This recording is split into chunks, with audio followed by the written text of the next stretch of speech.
ఈరోజు మేము ఏజీపీ గారికి మరి ఏదైతే టీఆర్ఎస్ పార్టీ నాయకులపైన హరాస్మెంట్ చేస్తున్నారో కాంగ్రెస్ పార్టీ వాళ్ళే కాకుండా ఇతర అధికారులతో చేసిన సంగతి మనం ప్రతిరోజు పేపర్లో చూస్తున్నాం, టీవీలో చూస్తున్నాం. ఈరోజు ప్రత్యేకించి ఎవరైతే బీఆర్ఎస్ యాక్టివ్ ఉన్నారో యాక్టివ్ నాయకులపైన కేసులు పెట్టి వాళ్ళు లోపల ప్రయత్నాలు చేస్తున్నారు. కాబట్టి దాంట్లో భాగంగా ఈనాడు మరి హరీష్ రావు గారిని ఎంత విధంగా వేధించే ప్రయత్నాలు చేస్తున్న సంగతి మనం చూస్తున్నాం. మరి ఇక్కడ చక్రధర్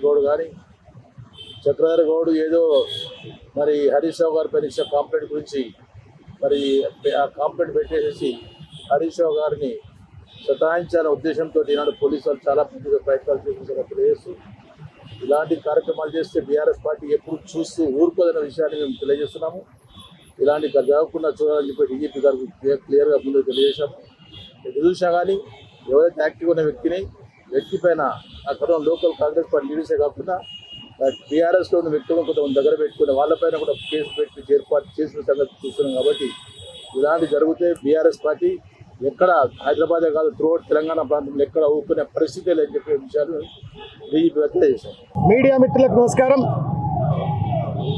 ప్రజాపాలన పేరు మీద అధికారంలోకి వచ్చినటువంటి ఒక రేవంత్ రెడ్డి ప్రజాస్వామ్య స్ఫూర్తికి విరుద్ధంగా రాజ్యాంగ నిబంధనలు తుంగలో తొక్కుతూ ఒక నియంత లెక్క మారి ఇవాళ కొంతమంది పోలీస్ అధికారులను పాలెగాళ్లుగా మార్చుకొని తన ప్రైవేట్ ఆర్మీగా మార్చుకొని ఇవాళ బీఆర్ఎస్ పార్టీకి సంబంధించిన కార్యకర్తల పైన ముఖ్యంగా నాయకుల పైన విచ్చలవిడిగా కేసులు పెట్టి ఇవాళ అణచివేతకు పాల్పడే దుర్మార్గమైన ప్రయత్నం చేస్తూ ఉంటే ఇవాళ డీజీపీ జితేందర్ గారి దగ్గరికి వచ్చి ఈరోజు ఒక ముఖ్యమైన అంశం పైన రిప్రజెంటేషన్ ఇవ్వటం అయింది.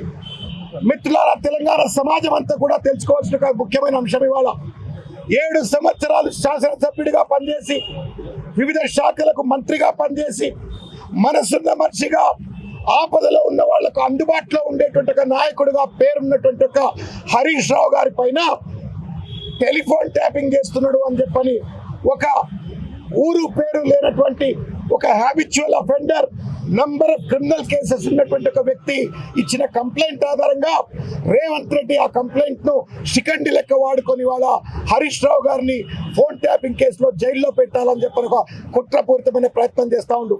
ఈ దుర్మార్గం ఎంత నీచమైంది అంటే వాళ్ళ వంశీకృష్ణ అని చెప్పని ఆ కంప్లైంట్ లో అంతర్భాగమైనటువంటి ఇంకొక వ్యక్తిని పట్టుకొచ్చి అరెస్ట్ చేసి స్థానిక west zone DCP Vijay Kumar, Panjagutta ACP Mohan Kumar, ఇంకా కొంతమంది ఆఫీసర్లు హరీష్ రావు పేరు చెప్తావా సస్తవా అని చెప్పని వంశీకృష్ణని బెదిరించి వాళ్ళ ఫోర్స్డ్ కన్ఫెషన్స్ కోసం ఇవాళ దుర్మార్గమైన ప్రయత్నం చేస్తూ ఉన్నారు.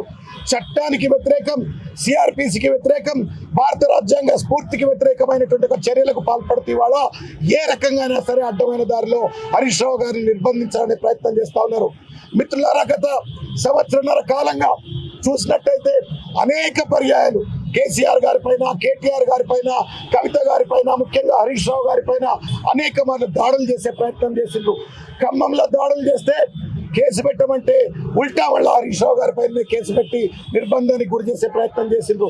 ఇవాళ చక్రధర్ అనేటువంటి ఒక ఊరు పేరు లేని వ్యక్తి కంప్లైంట్ ఇస్తే ఆ కంప్లైంట్ ఆధారంగా ఫోన్ ట్యాపింగ్ హరీష్ రావు చేసిండ్రు అని చెప్పని అతన్ని వాళ్ళ జైల్లో పెట్టాలని ప్రయత్నం చేస్తూ ఉన్నారు.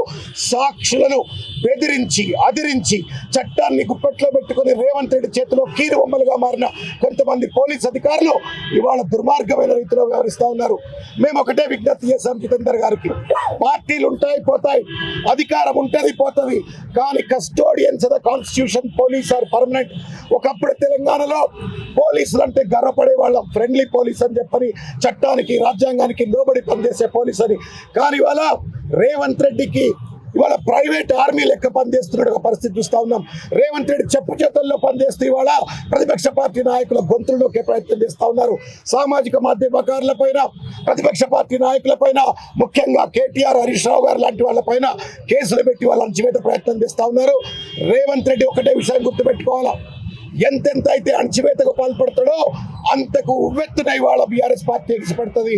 హరీష్ రావు గారి పైన కానీ కేటీఆర్ గారి పైన కానీ ఇటువంటి కీలక నాయకుల పైన చేయి వేసే ప్రయత్నం చేస్తే, తప్పుడు కేసులు వేసే ప్రయత్నం చేస్తే ప్రజల ఆగ్రహావేశాలకు పట్టుకపోక మానవు అని చెప్పని ఇవాళ రేవంత్ రెడ్డి గుర్తుపెట్టుకోవాలని చెప్పని కోరుతా ఉన్నాము.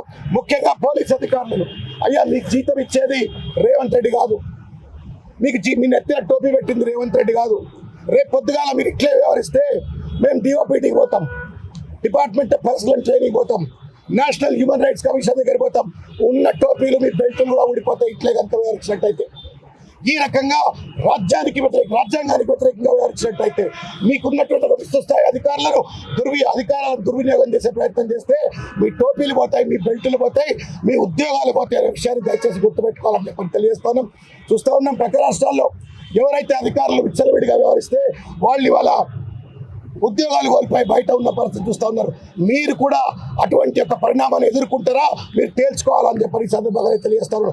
దమ్ముంటే దొంగలను పట్టుకోండి, క్రిమినల్స్ పట్టుకోండి, కానీ ప్రజల కోసం కొట్లాడుతున్న ప్రజా గొంతుకల పైన హరీష్ రావు గారి పైన తప్పుడు కేసు పెట్టాలని ప్రయత్నం చేస్తే మాత్రం తస్మాత్ జాగ్రత్త, తగిన మూల్యం మీరు చెల్లించుకుంటారని చెప్పని ఈ సందర్భంగా నేను తెలియజేస్తా ఉన్నాను.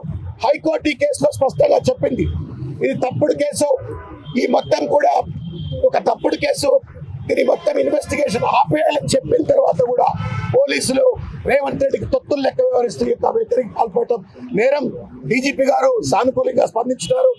విజయ్ కుమార్ గారి పైన, మోహన్ కుమార్ పైన, మిగతా అధికారుల పైన సత్వరంగా చర్యలు చేపడతామని చెప్పని కూడా వాగ్దానం చేయటమైంది.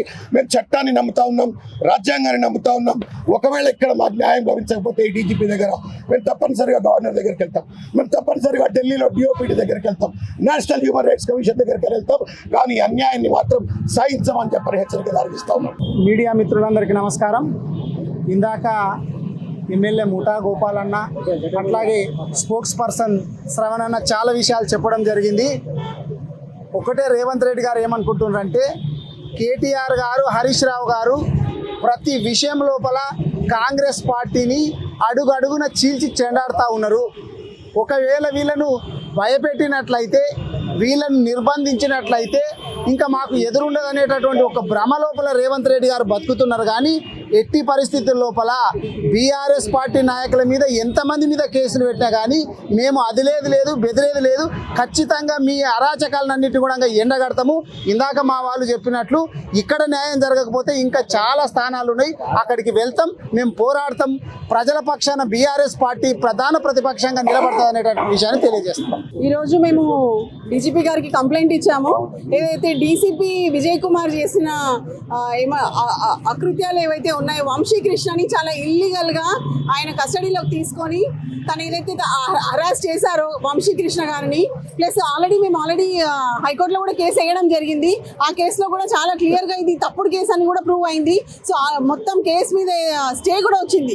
సో ఇవన్నీ తెలుసు, అది తప్పుడు కేసు అని తెలుసు. అయినా కూడా డీసీపీ విజయ్ కుమార్ తన హద్దులన్నీ దాటి ఏదైతే అక్రమంగా అన్యాయంగా ఆ కేసు రిజిస్టర్ చేయించి వంశీకృష్ణ గారిని హరాస్ చేశారో అది అగెయిన్స్ట్ లా, అగెయిన్స్ట్ కాన్స్టిట్యూషన్. ఎప్పుడైనా కూడా పోలీస్ వాళ్ళు వాళ్ళ విధులని మర్చిపోవద్దు. వాళ్ళ విధులని మర్చిపోయి పొలిటికల్ బాసెస్ ని ప్లీజ్ చేయాలనే ఒక ఉద్దేశంతో మాత్రమే తన విధులన్నింటినీ పక్కన పెట్టి ఏదైతే ఈ అరాచకానికి డీసీపీ విజయ్ కుమార్ పాల్పడ్డారో, డీసీపీ విజయ్ కుమార్ అయితే వదిలేదు. తప్పకుండా మేము చట్టరీత్యా అతని మీద కేసులు ఫైల్ చేస్తాం, హైకోర్టులో రిట్ పిటిషన్ ఫైల్ చేస్తాం, డైరెక్టర్ ఆఫ్ ప్రాసిక్యూషన్స్ ముందు కూడా మేము we're going to file a complaint against him. So we're not going to leave. So ఈ వేదికగా నేను చెప్పాల్సుకున్నది ఏంటి అంటే, ఎట్టి పరిస్థితుల్లో కూడా పోలీస్ వాళ్ళు మీ విధులను మర్చిపోయి అనవసరంగా పొలిటికల్ బాసెస్ ని ప్లీజ్ చేయాలని ఇలాంటి తప్పుడు కేసులు పెడితే మటుకు వదిలేది లేదు. తప్పకుండా మేము న్యాయస్థానాన్ని అప్రోచ్ అవుతాము. తప్పకుండా కోర్టు వారి ముందు వీళ్ళు చేసిన అరాచకాలు, అన్యాయాలన్నీ బయటపెడతాము. విజయ్ కుమార్ మీద తప్పకుండా మేము కేసు ఫైల్ చేస్తాం.